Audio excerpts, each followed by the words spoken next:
Now, as you know, the new Georgia election law has been described as worse than Jim Crow. It is Jim Eagle. Of course, it's BS. President Biden has said that the law forbids anybody from being able to get a drink of water in line. It does no such thing. He also says it shortens the time allotted to vote. If you get off at 5, the voting polls close at 5. In fact, they close at 7. And on and on and on. Even the Washington Post gave him 4 Pinocchios for that, which is as bad as you can get. We have a petition at my website, LarryElder.com. It says, stand with Georgia. Sign our petition. Let the politicians know that your opinion, that you back the Georgia election law. LarryElder.com. You see the Stand with Georgia banner at the very top. Also, we have a brand new live affiliate for the Larry Elder Show. Just started in Sparta, Tennessee. News Talk 1050 WSMT. Welcome aboard. You will not be disappointed. I want to thank Jeff Barnes and Anthony Griffith for believing in us. As I said, you will not be disappointed. Sparta, Tennessee. Now, 888-971-SAGE, 888-971-7243 is a number. Back to former President Obama. Quote, our hearts are heavy over yet another shooting of a black man, Deontay Wright, at the hands of the police.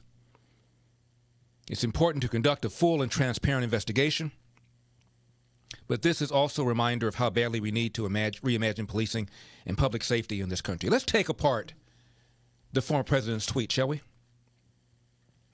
Our hearts are heavy over yet another shooting of a black man, Deontay Wright, at the hands of the police. Do you know how many unarmed black men are killed by the police every year as a percentage of the total number of blacks killed? Last year, roughly 7,000 blacks murdered. Of those 7,000 blacks, 1/3 of 1% were unarmed blacks killed by cops. I repeat, 1/3 of 1%, as I said to Stuart Barney this morning on Fox Business. It is rare for the police to kill anybody. And by the way, a cop is far more likely to be shot by a black person than the other way around. Police kill more unarmed whites than unarmed blacks. We just talked about a unarmed white killed in Modesto, California by a cop, shot several times. Cop fired, has now been indicted for manslaughter. Didn't know about it. Why? Doesn't fit the script. Our hearts are heavy over yet another shooting of a black man, Deontay Wright, at the hands of the police. Did he send out a tweet, Dante? Did he send out a tweet about the 26 people shot in Chicago last weekend? Did he send out a tweet about the 90% of homicides in Baltimore, a city of 65% black last year? Black on black, 90%. Did he send out a tweet about St. Louis, a city that's 45% black, 300 homicides last year, again, 90% black on black? Did he send out a tweet?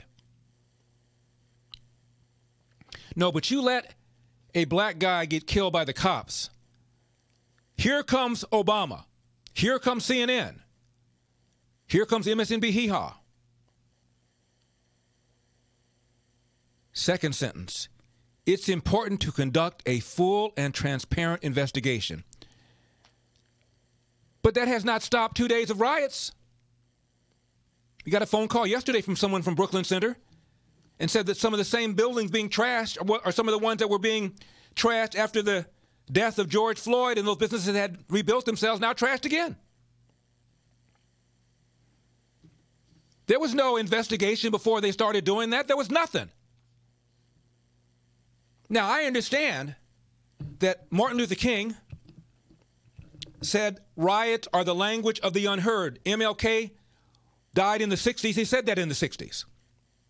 And in the 60s, virtually every single lever of power in our major cities was run by whites.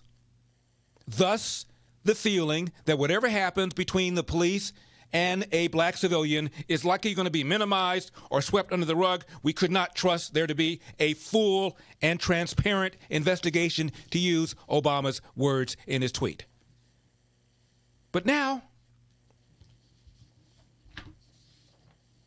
New York City, police chief black.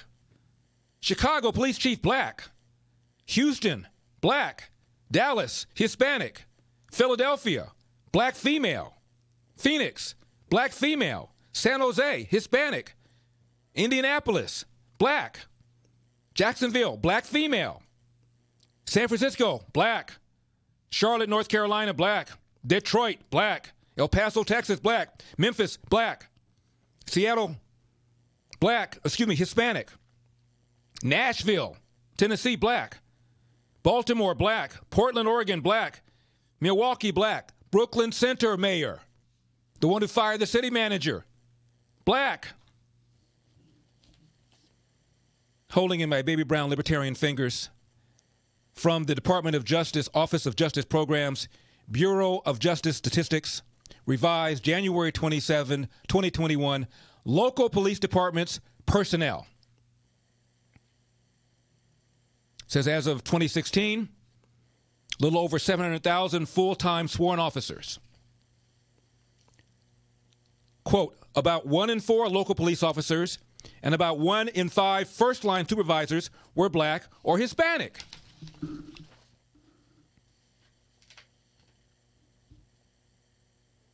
From 1997 to 2016, the percentage of Hispanics in local police departments increased 61%.